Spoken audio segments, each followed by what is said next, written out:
coast. As an important defensive post against a Russian invasion through the Khyber Pass. Moreover, the station was designed in the aftermath of the Indian Mutiny of 1857. So the architect, William Brunton, built it to function not only as a station, but also as a fort. Lahore Station may look as if it's the product of some thankfully short-lived collaboration between the Raj and the Disney Corporation, but it was in fact built in deadly earnest. The towers appear to be as innocent as hugely enlarged Swiss cuckoo clocks, but they were deliberately designed to be bomb-proof, while the loopholes across the facade are not mock arrow slits as they appear to be, but placements for Maxim guns, which were drawn down carefully designed lines of fire. Even the cavernous train sheds could, in an emergency, be sealed with huge sliding metal doors, turning the whole complex into a colossal fortified bunker. But Brunton's architecture was never put to the test. For despite the bloodshed during partition, in the 19th century, the station became a symbol of the profitable partnership Britain developed with its greatest colony, as the railways stitched the subcontinent together.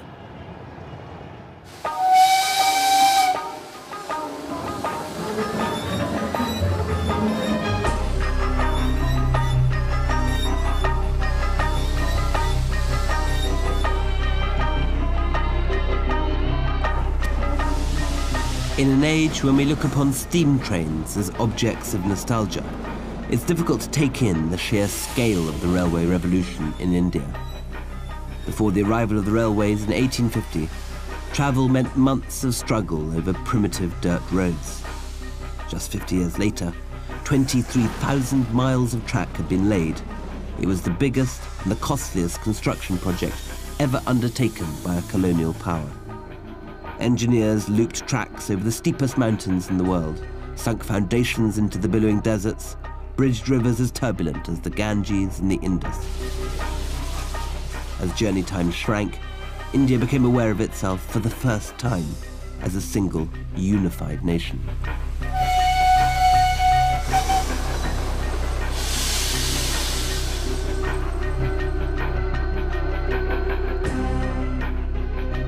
You can still see the scale of this enterprise at the locomotive workshops near Lahore Station. Here, 12,000 workers toil on machines, which are often over a century old.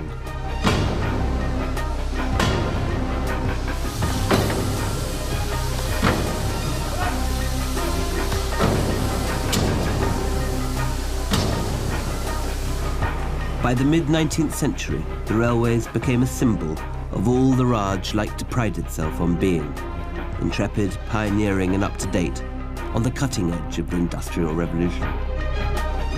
Even today, harumphing colonels will point to the railways as a symbol of everything they like to think the British gave to India. Yet the railways were not works of charity. They were sound commercial enterprises, and the private investors who put up the initial capital saw their money returned many times over.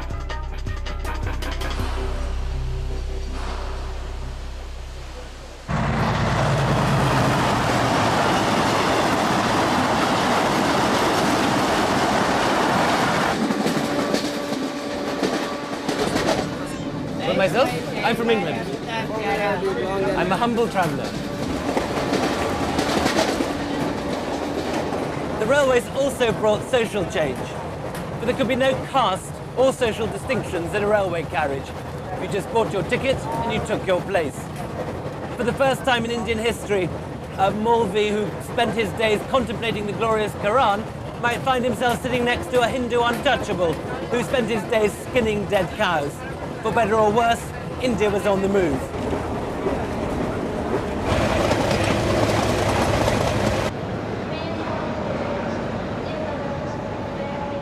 At Lahore Station, you can see how India took to the railways in a way that could not have been imagined by the British. For just as India has always seduced and transformed its conquerors, so it slowly took over and Indianized the railways, with whole villages washing, sleeping and cooking as they waited on the platforms. Within a few years, something quintessentially English had been transformed forever into something quintessentially Indian. Hindus brought up in the caste system delighted in the hierarchy of the railways, with a pyramid that rose rank after rank, from the humble platform sweepers to the lofty Brahminical heights of the general manager. To the Muslims too, there may have been something appealing in submission to a railway timetable as merciful, omnipotent and inflexible as the great Quran itself. So after 12 years service, you become, as a ticket inspector, Yes. you become a special ticket inspector. Yes, and then my promotion is start as a group inspector. Acha. GISTE. What grade is that? The grade is 12. And how many grades are there in all? 7, 9, 11, 12, 14. 14 is the boss. Close by, in the headquarters of Pakistan Railways, the British love of bureaucracy has been taken to dizzying heights. Somehow, the idea of multiple forms, triplicate permissions and strict codes of practice, ideas that originated in Crewe perhaps, or maybe Swindon, have taken on a whole new lease of life in the plains of the Punjab. English bolte hai? Yes. Yes?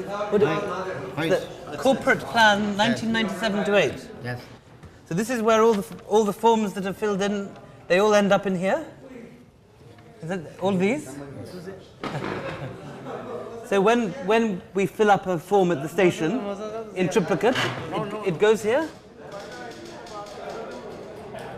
How long do you keep the files here for? There seem to be so many. Oh, those files which are lying there since my birth. This is before your birth? Yeah. Can I have a look?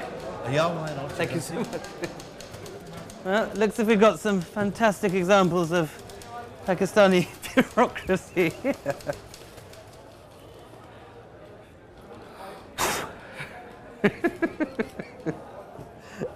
What date is this? 1945, dating from the Raj. Here you find, listed and filed, complaints like the one concerning the 6-hour delay of the Frontier Mail on the 9th of August, 1945. The result, it turns out, of a Hindu driver refusing to proceed through a herd of cows on the track.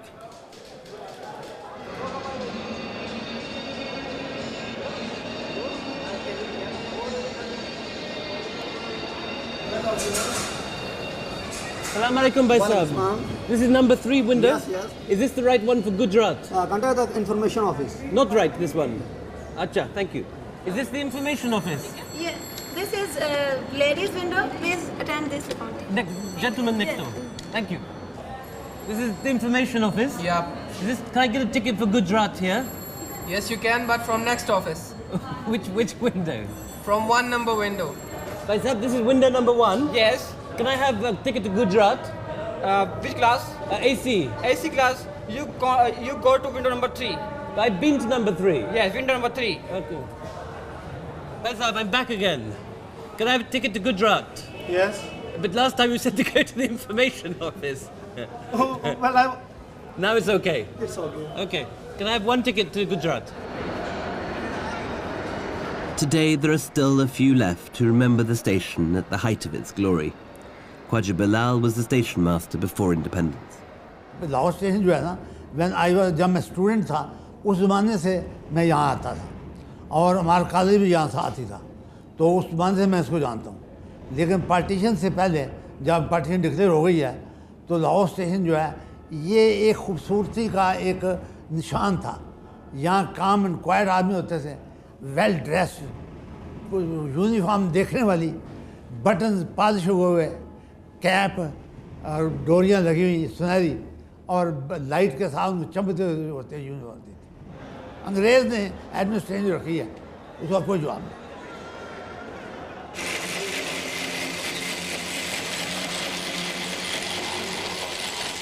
If Lahore is one of the greatest cathedrals to the railway mania of the Raj, then Walton Railway Training College is its principal seminary. Here, a few minutes from the station, generations of Indians were initiated into the mysteries of the railway religion, emerging fully conversant with a sacred language, the Sanskrit of the railroads. When a train is to be received, the line shall be cleared of 180 meters in advance of starter. This is for the condition for lowering of home and departure signals. I don't understand what a home signal is. Home signal is the signal which is 400 meters away from the station. In the signals training room, built in 1929, trainees are taught on a perfect replica of the Lahore to Rawalpindi line. They learn about points and interlocking, and machines that issue little steel balls. The hen has given the egg. It is an authority to proceed for the driver to enter the next block section. It is delivered to the driver. Abdul Majid has been teaching the principles of the Niels token instrument since the birth of Pakistan. At Walton, people seem to take the railways very seriously, almost as if it's a sacred duty. Is that true? I think we should, and I always took my duty as a sacred duty, just like my religious functions. I never came to my class without washing myself, just like preparing for my prayers. And how has the railways changed in all the, 40 years you've been part of it? Sir, not only railways. The change is not only in the railways, but the change is in the general sphere of life. In what way? In the shape of corruption, in the shape of requirements, in the shape of evils, in the shape of thinkings, in the shape of harassment, in the shape of sabotages. But has corruption now eaten into the railway system? Sir, you can just imagine, when I was working as station master, people used to adjust their watches by the passage of trains. And now? And now, we adjust our watches from the public.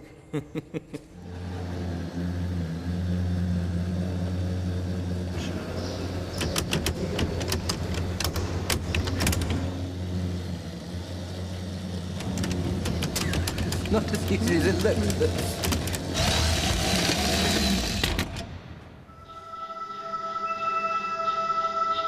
But while this gospel was being passed on from Walton generation to generation, outside the railway yards, rebellion was growing. Protests for the British to quit India grew, and by the late 30s it was clear that the end of British rule was imminent. By the early 40s, it was becoming equally certain that Muhammad Ali Jinnah's Muslim League would accept nothing less than a separate state for India's Muslims, to be named Pakistan. Finally, Lord Mountbatten, the last British Viceroy, announced that on August the 14th, 1947, India would be partitioned into two countries, and that the following day, the British would leave the subcontinent forever.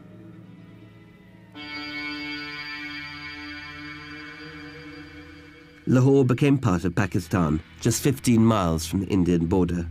The city and its people were torn apart.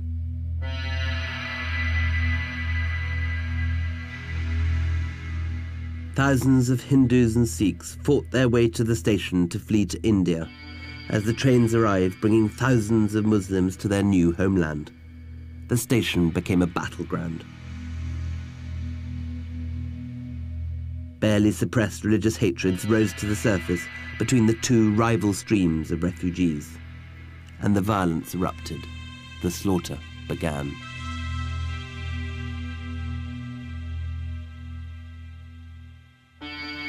अगस्त को मैं duty पर था और जब हमने ऐलान सुना वो ये पार्टीशन का तो मैंने सारे स्टाफ को बता दिया कि पार्टी हो गई है तो उन्होंने देखा कि यहाँ तो कत्लेआम हो रहा है बुरा हाल है और जिधर जाओ शूटिंग है इधर जाओ लॉ एंड ऑर्डर को नहीं और उधर बाहर मिलिट्री ने बार लगा के रास्ता बंद कर दिया था nobody could come and go outside कि situation out of control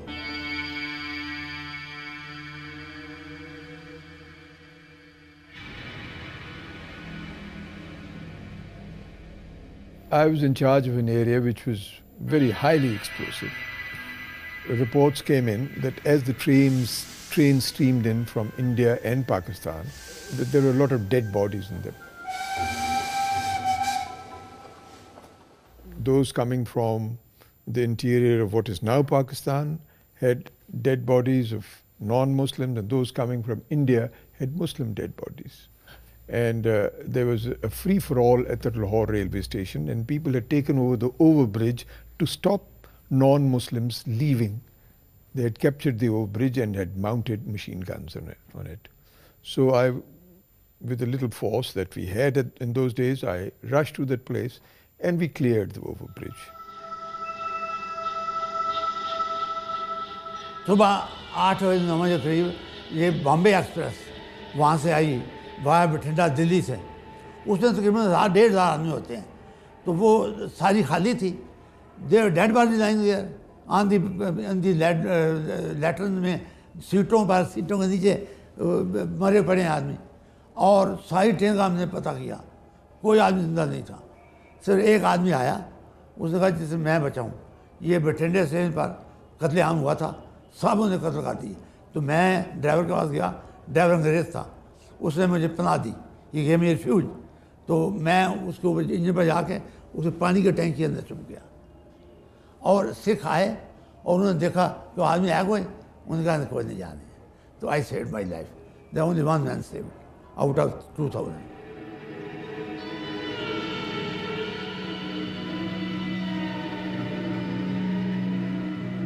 Over the next few months, trainload after trainload of refugees came and went from Lahore.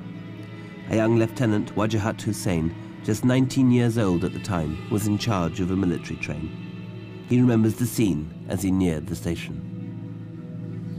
Well, we arrived fairly late in the evening. It was getting dark, and there were people right up to the track with their baggage, and there were a lot of dead bodies, and some bodies were being removed, and there were these very little first aid available, so they were lying and crying and being removed. But the main thing was thousands of people. Thousands, more than thousands of people, starting from the outer signal all along. Then it took about an hour or so before we started crawling, and as we were crawling, on both sides of the railway line, all along, all you could see just waves and waves of humanity lying on both sides, crying and shouting. Huge refugee camps grew with immigrants waiting for trains to take them to their new homeland. 12 million were caught in the turmoil of partition, and 1 million of those died. 15-year-old Abdul Majid waited with his parents. In the first camp on, say, 8th October, my mother died at about 14 hours due to cholera. And the same day, my father died at 2 a.m. in the morning. So you lost both your parents in the same day? On the same day. Awful. My father died, and after we buried our mother in the evening, but we buried our father in the morning of 9th October 1947. And you had to bury them yourselves? Yes, we buried ourselves, offering our religious prayers. And then we came to the new place from where we had to catch the train.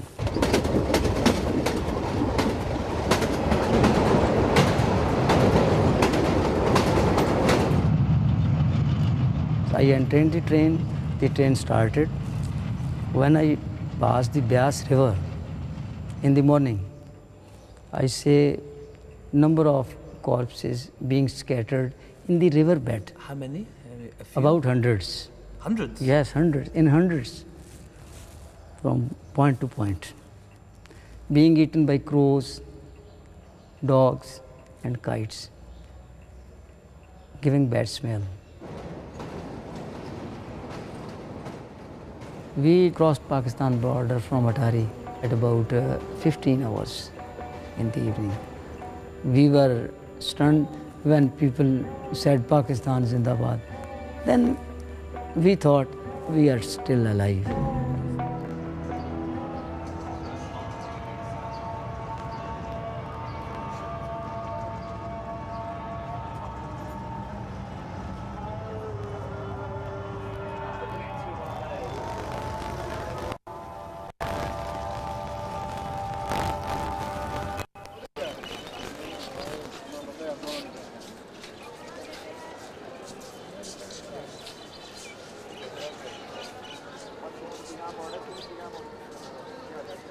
When Lord John Lawrence broke the earth for the future site of Lahore railway station in February 1859, the silver shovel he used bore the Latin motto Tam bello quam pace, better peace than war. The motto was appropriate because the railways did play a major role in bringing about a peaceful, united India. Ironically, less than a century later, they were also the instrument that brought about the final violent division. Today, the old main line between Lahore and Delhi, once the busiest in India, is now hardly used, reflecting the very bitter relations between the two countries. These days, only 2 trains a week pass up this line from Lahore to the Indian border, and they are nearly always empty.